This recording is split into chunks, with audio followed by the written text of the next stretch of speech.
పర్మనెంట్గా దీంట్లోకి రావడం అన్నంత వరకు అందరికీ తెలుసు. But what actually goes through when you change your stream when you're 27 or 28 is something that nobody can understand. True. It's not a normal thing. I agree. It's a gutsy decision. 100%. Because అప్పటి వరకు మనం ఇంత కష్టపడి ఒక base form చేసుకుంటాం లైఫ్లో. అవును. 27-28 years కొంచెం రాక్ స్టడీ అయ్యే ఫేజ్ అది. అంటే So, మన base ఇండియన్ foundation. ఎకోసిస్టంలో మ్యారేజ్ అయ్యే స్టేజ్ అది. సో బిఫోర్ దట్ కొంచెం definitely everybody wants to create an identity for them cells. So నేను కూడా అదే ఫేజ్లో ఉండే. బట్ ఆ టైంకి నాకు మళ్ళీ I had to start from zero because stream change చేయడం వల్ల. సో దాంట్లో ఫస్ట్ కాన్ఫ్లిక్ట్ పీపుల్స్ నేచర్స్. ఎందుకంటే నేను వచ్చినప్పుడు నేను పెరిగింది వేరే దగ్గర. నేను ఐఎమ్ ఫ్రమ్ వరంగల్. నేను పెరిగిన నా సర్కిల్ వేరు, నా బ్రాటప్ వేరు, నా ఫ్రెండ్ సర్కిల్ వేరు. So I'm not use to this అప్పుడు. And I'm talking about 2011. So అది చాలా కొత్తగా ఉండేది నాకు. ఏంది పంచాయతీ అంతా ఏంది. Definitely I can understand. అంటే కొత్తగా అనిపించేది, వింతగా కూడా అనిపించేది. ఏంది ఇట్లున్నారు, ఇట్లా మాట్లాడుకుంటున్నది అంటే నేను షాక్ అయ్యేటోండి ఫస్ట్లో.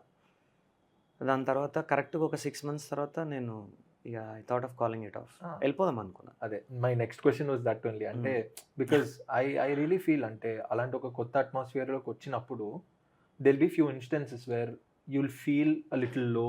తర్వాత ఇదంతా మన వల్ల కాదు అంటే ఏదో నేను like I'm not sure if you face the same, but అంటే అరే నేను ఏదో సింగింగ్ చేస్తా, నాకు ఇష్టం, బట్ నాకు ఇంత లైమ్ లే అంటే అంత ప్రెషర్ తీసుకోలేను. పాట పాడేదేమో నా ఇష్టానికి పాడతాను, బట్ ఇక్కడ ఏదో నన్ను ప్రెషర్ చేస్తారు పాట పాడమని, అది ఇది అన్నట్టు అనిపించిందా ఎప్పుడన్నా లైక్ ఇనీషియల్ డే? అంటే నాకు బట్ అన్నిటికంటే కూడా ఎక్కువ ఏంటంటే నాకు ఈ పట్టింపులు ఎక్కువ లేకుంటుండే. ఒకటి టాలెంట్కి తగ్గట్టు ఆపర్చునిటీస్ ఎందుకు వస్తలేవు ఒకటి ఉండేది. బట్ మిగతా అన్ని they never bothered me much. My major concerns were how people around are, how healthy people around you are. ఎందుకంటే నేను అట్లా పెరిగినా కాబట్టి అట్లానే అలవాటు నాకు. అది కొంచెం అది అలవాటు కావడానికి నాకు టైం పట్టింది బాగా. ఎందుకంటే మా నాన్న ఒకటే చెప్పి, ఎందుకంటే నేను అంటే ఇప్పుడు ఒక్కొక్కరికి ఒక్కొక్క ఎక్స్పీరియన్స్ ఉంటుంది. ఇప్పుడు నేను లాంచ్ అవ్వడమే ఇప్పుడు మేమంతా చాలా మంచి ఫ్రెండ్స్ అందరం కూడా, we maintain a good rapport and everything. But అప్పుడు 10-11 ఏళ్ళ క్రితం నేను ఒక్కడనే కొత్తోండి. వీళ్ళంతా కలిసి ఆల్రెడీ ఒక 5-6 years నుంచి ట్రావెల్ చేస్తూ ఉన్నారు. నేను అప్పుడే వచ్చిన కొత్తగా. సో వాళ్ళకి నన్ను యాక్సెప్ట్ చేయడానికి, నాకు వాళ్ళని యాక్సెప్ట్ చేయడానికి చాలా టైం పట్టింది. So you felt like an outsider initially? Oh yes, of course. Yeah, I understand that feeling is ఉండే పక్కా ఉండే. అండ్ నేను ఫస్ట్ నుంచి కూడా, నేను చిన్నప్పటి నుంచి కూడా ఇప్పుడు మా ఫ్రెండ్ సర్కిల్ అయినా మా ఫ్యామిలీలో అయినా people who know me, they know me in and out. So మనది ఉన్నట్టు మాట్లాడుతాం, కుల్ల ఏముండదు, ఎవరో ఏదో అనుకుంటారని నేను అబద్ధాలు అయితే ఆడా. సో అది ప్రాబ్లమ్స్ క్రియేట్ చేసింది నాకు. బట్ అది చేయబట్టి నేను టోటల్గా మారిపోతున్నాను అన్నది I don't think that will ever happen. That definitely కొంత టోన్ డౌన్ అండ్ సాఫ్టన్ అయినానేమో.